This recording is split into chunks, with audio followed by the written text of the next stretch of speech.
years, because just under a third of my casework is due to the incompetence of the Home Office.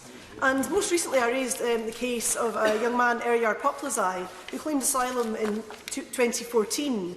He last made further submissions in 2017 and he is still waiting a decision. And the Minister promised me that she would look into this case. She promised me that this case would be dealt with. And I received a letter this morning to say, I'm sorry, a decision has not been made on his further submissions. The Home Office is aware that Mr Poplazai is vulnerable and has raised safeguarding issues. The Home Office is actively working on the case. However, it is currently awaiting policy guidance on an unrelated matter prior to making a final decision on his case. Now, Madam Deputy Speaker, this young man is in tears at my surgery every time he comes.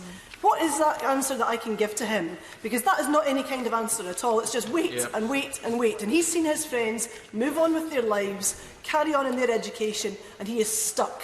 He is stuck on antidepressants, getting counselling, and this Minister has no answer for that young man. And many of the cases that I see at my surgeries, Madam Deputy Speaker, are cases of families who are extremely vulnerable and in tears. And today, one of my members of staff, Vary, went to go and try and accompany one of my constituents, a woman, her husband, and the woman is heavily pregnant because her 3-year-old had been called to interview at Brand Street. I don't know what kind of interview the Home Office expects to get from a 3-year-old at Brand Street. But this family went. Their other girls were at school. They were extremely worried that they would not be able to leave Brand Street. But during the course of that interview, the father took a seizure and had to be taken in an ambulance because he was so stressed out about this interview. And I still don't know, Madam Deputy Speaker, how he's doing and if he's going to be okay. So I asked the Minister to make a decision on this family, because this is a family who have daughters who fled in fear of FGM. They don't want to go back and take their daughters back to face FGM, and she should have some heart and deal with this case as a matter of urgency, because it is no less than this family deserve. And I see many cases which look relatively simple, which are very similar to cases that have been resolved quite quickly. But for reasons best known to themselves, the Home Office determined that these cases are complex. And as soon as they're determined as complex, they disappear down some black hole somewhere, and they are never seen for years and months later. And the Minister needs to look at this in her department and to make sure that these excuses are not made for cases that are not complex. Her department is riddled with mistakes and errors, and I regularly see issues with names, issues with addresses being incorrect.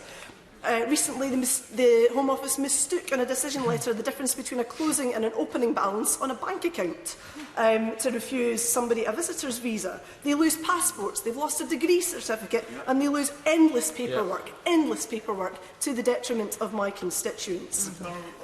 I would. I thank the Honourable Lady for giving way. She's making some very important points there.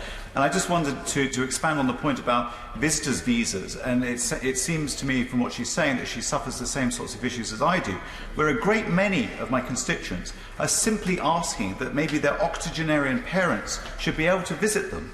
But they're being denied the possibility, even though that there are promises and assurances given that that will not be the case. But it's denying them access to see their grandchildren. The Honourable Gentleman is absolutely correct, and I see that regularly, week in, week out at my surgeries. People who have been on multiple occasions before to visit with no incident, with no problem, who are well able to afford the costs of supporting themselves while they come to visit. Not that their family wouldn't do so anyway, because they are guests to their family and they'll do that. And they are refused time and time again, and it is offensive, Madam Deputy Speaker. People are hurt by this. They miss out on family visits, they miss out on family occasions, on weddings and graduations, as was mentioned, and they miss out on so much of that family life that we all take for granted. And if it was any of us wanting to go to any of these countries, we would be allowed to travel. And that is the inherent racism of the Home Office and its policies. And I'll take his intervention.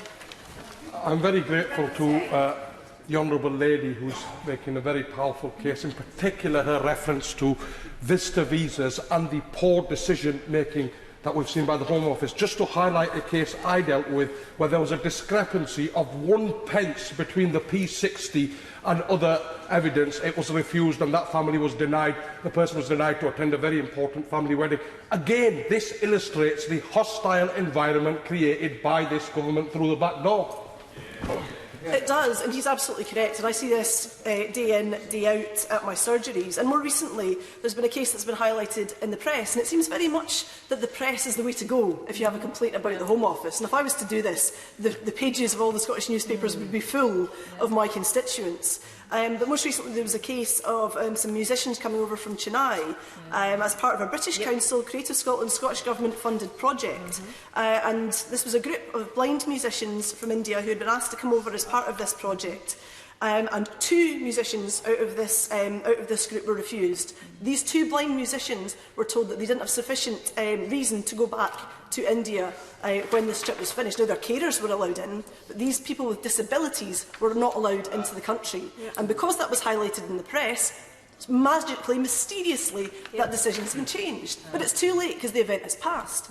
And the group are now £4,000 out of pocket for flights that had to be cancelled. So I want to know from the Minister, will she compensate this group of musicians from Chennai as part of a British Government project who were not able to travel? Because that is no less than they deserve. She has wasted taxpayers' money, she has wasted the opportunity of this young people by refusing them, and then by cynically changing the decision when it appeared in the press.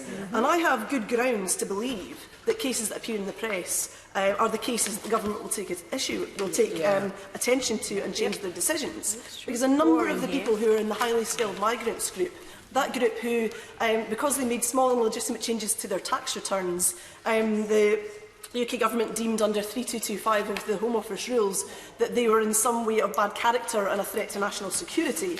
The cases I highlighted in the press, the constituents who were on Channel 4 News and in the newspapers, their cases were decided a full 6 months quicker than those constituents whose cases I could not put into the press for sensitivity. And I would like an explanation from the Minister why these very similar cases, very similar circumstances, were differently decided, because 2 of them were in the media and 2 of them were not, because that is deeply disturbing that this is a decision-making process that the UK Government is taking with this. And the same goes for many other cases that I have highlighted in the press in Scotland. In the Scottish media, the people at the National and the people at other publications in Scotland have a lot I have to be thankful for, because they highlight time and time again the terrible things and decisions that this Home Office makes. And I would like to move on briefly, as the chair of the new all-party group on immigration detention, some of the trauma that is caused to my constituents by persistent and arbitrary detention.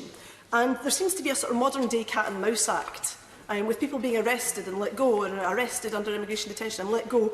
And the impact on these individuals is absolutely traumatic and appalling. And this is people who have been through a huge amount of trauma already in their lives. People who have been tortured, people who have been trafficked, people who have seen things that none of us would ever want to see, being locked up with no time limit.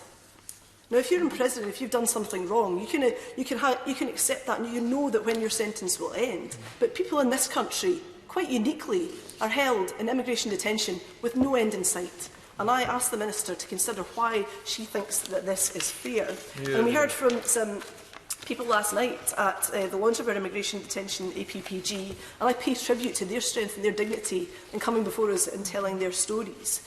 Because that arbitrary detention, that not knowing how long you're going to be locked up for something where you've done nothing wrong, is a stain on this government and on previous governments who used to endorse places like Dungavel in their policy.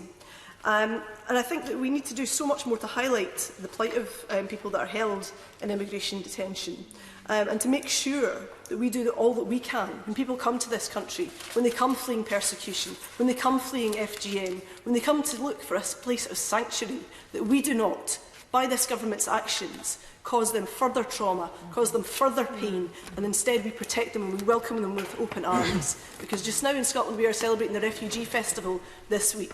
We are celebrating all the things that refugees and asylum seekers bring to this country. And the government would do well to attend more of those events, to celebrate people rather than to lock them up and detain them and cause them pain. And I ask the Minister to respond to these points specifically. Kevin Newlands. Thank you very much.